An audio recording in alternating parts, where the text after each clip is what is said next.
Hey, College Math, here is the second video for 1.4. We're looking at section 1.4.2, guidelines to analyzing a statistical study. We're looking at the last four guidelines for analyzing a statistical study or result to finish this kind of section off, okay? And so we'll look at guidelines 5 through 8 and then kind of re-summarize all 8 of our guidelines. That way you have something to kind of refer back to in a quick manner as opposed to kind of sifting through kind of the long sentences and then all the examples for each of these, right?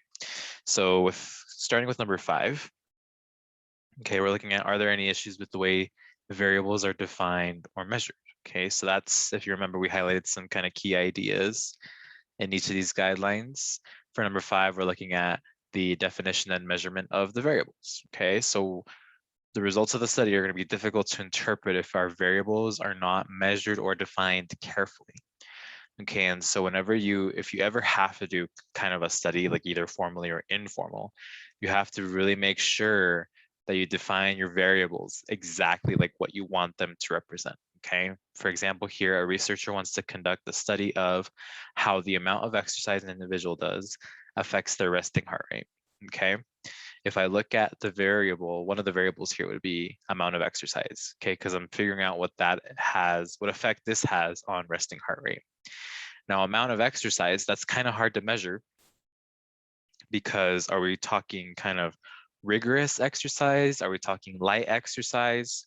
Are we grouping them both and considering them both to be part of the exercise? If that's the case, how much light exercise would I have to do to get, to see the effect on my resting heart rate versus the amount of rigor? You kind of see how it kind of gets into this, like, this kind of, I guess, black hole of questions like, what about this? What about that? What about this? You have to make sure that you define your variables exactly as you want them to be defined and exactly how you want to measure them, right? Because how do you measure amount of exercise? Would you measure it in time? Would you measure it in terms of how many days you do it? That kind of idea, okay? So we would say here amount of exercise, oops, not defined carefully. Okay, when we think of other things, like for example, height of a person, right? That's very clear what we're looking for, right? Height of a person. You measure how tall they are, okay, and then we would know what measurement. The only thing we'd have to make sure is clear there is how are we measuring them? Are we using feet? Are we using inches? Are we using centimeters, meters? That kind of idea. Whereas here, there's kind of a lot more work that we need to do with amount of exercise, right? Next guideline, are there any problems with the wording or setting of a survey? So we're looking at two kind of pieces of a survey here, right? The wording and the setting. And so we're looking at, are there any leading questions in the survey? Okay, and a leading question would be a question that is worded in order to elicit a certain response, right? So it's the way that you word a question to kind of get someone to answer one way or another. That would be a leading question, okay? And then would the location or setting of the survey impact how people respond? So a couple examples here. The first one, a uniformed police officer conducts a survey to learn more about illegal drug use among college students. Okay, that would be an issue with the setting, okay? Because you have a police officer that's conducting the survey about illegal drug use, right? So how many of these college students are going to answer truthfully to a uniformed police officer about illegal drugs? Not many of them, right? And so there's kind of an issue with the setting here, because if you want accurate numbers or accurate reportings about what people, whatever they're trying to learn more about in terms of the illegal drug use, you're not going to want it to be done by that kind of person, because that would skew, like that would definitely be not even like necessarily biased, but you just wouldn't get responses at all, right? So that's an issue with setting. The next one is, there's a survey question. Do you think global warming is the most important world environment issue or not, right? That one is kind of a leading question. This question right here, you can think about, is a good example of a leading question, because look at how they word it. Do you think global warming is the most important world environment issue? Now, a lot of us would say yes, but either way, the way that this is worded, even to people who don't know about global warming, like people who are younger, they would probably be swayed to thinking, oh, well, the way that you said it, I think so, right? Because of the fact that they attached this piece, the most important world environment issue, to the global warming part, and then just saying, or not, right? So there's kind of an issue with wording here because of this leading question. Okay. Our seventh guideline are the results of the study presented fairly. Are the results of the study presented fairly? So we're looking at a fair presentation of the results, okay? How are we presenting the conclusions, the results? Pretty much, are you looking at the study, or are you seeing that the study is jumping to conclusions? Are they kind of taking one thing and then just running with it and like jumping to these really outlandish conclusions that really don't relate back to what was found in the study, right? So an example of this here, a school board in Boulder, Colorado announced that 28% of Boulder school children were reading below grade level. Okay, so I'm gonna kind of underline that right there. Okay, 28% of school children were reading below grade level. They based this announcement on reading tests on which 28%, so there's that percentage again, of Boulder school children scored below the national average, okay? So the school board saw the grades on these reading tests, and they saw that 28% of the school children scored below the national average. They took that and they came to the conclusion that 28%, those same 28% school children were reading below grade level, right?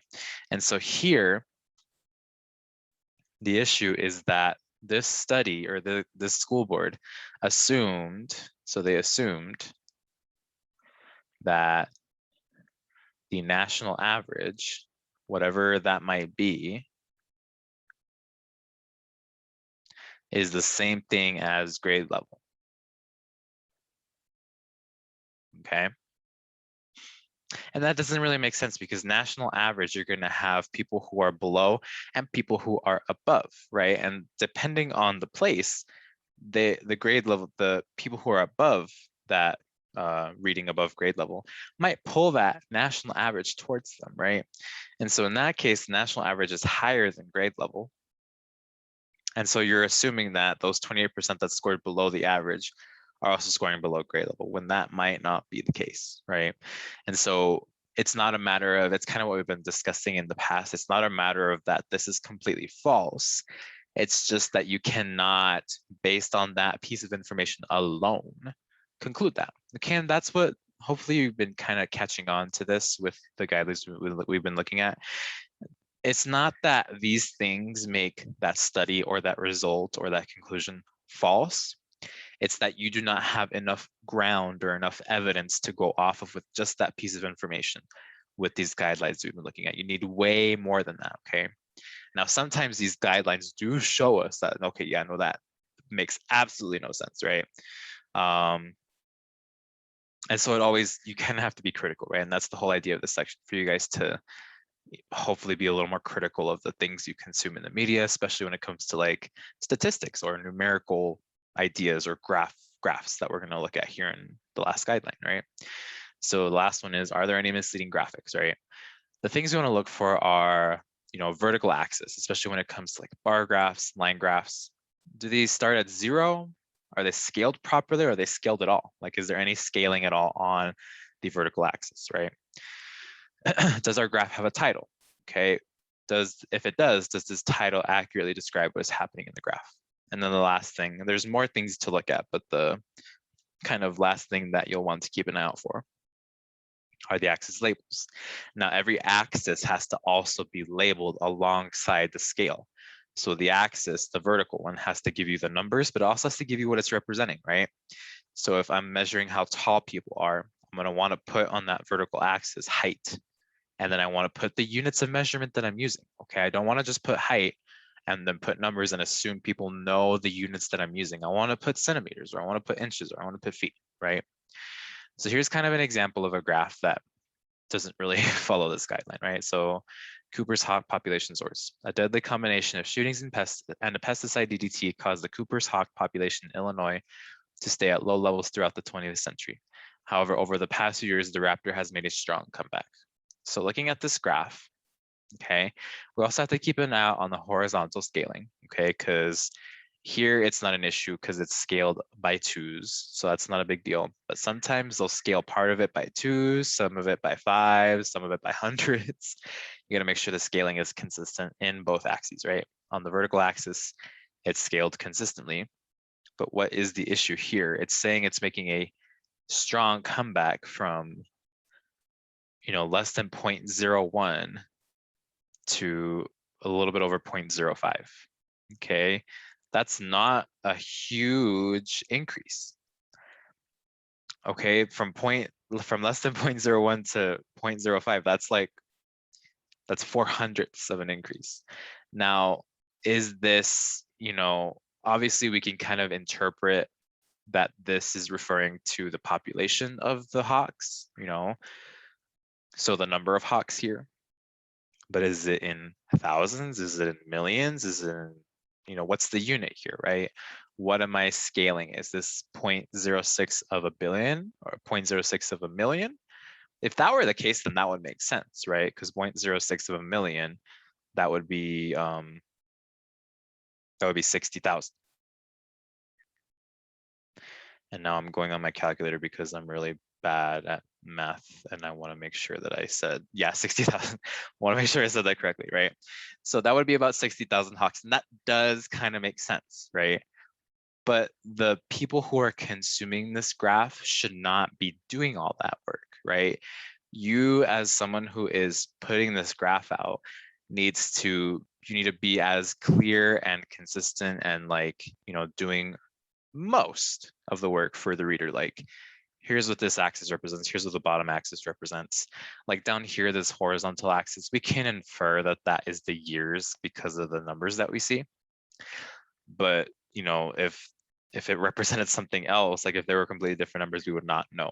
Okay, so it's always important to label, to scale properly, and to just not, a lot of times people use graphs to, push their own agenda by kind of moving the numbers in a way that's convenient for them, so that the numbers are still there. They're still true, they're not wrong, but they kind of visualize it differently to tell a different story, okay? All right, so then let's go ahead and end this one by just going back and summarizing all of our guidelines, just to have one place to kind of find these, right? So our first guideline, what did we cover in that one? We were looking at the population, the goal of the study, and the type of study, right? And we talked about how this one is not really ever going to be a huge issue in the ones we look at, right? Starting with number 2 is where we're going to start seeing some issues, right? So number 2 is all about source of the study. So source of study. Number 3, we're looking at confounding variables.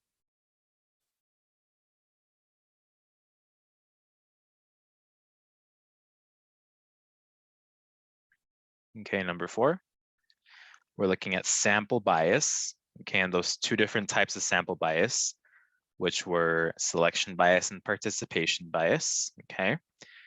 The 5th guideline, which is what we started with today, is defining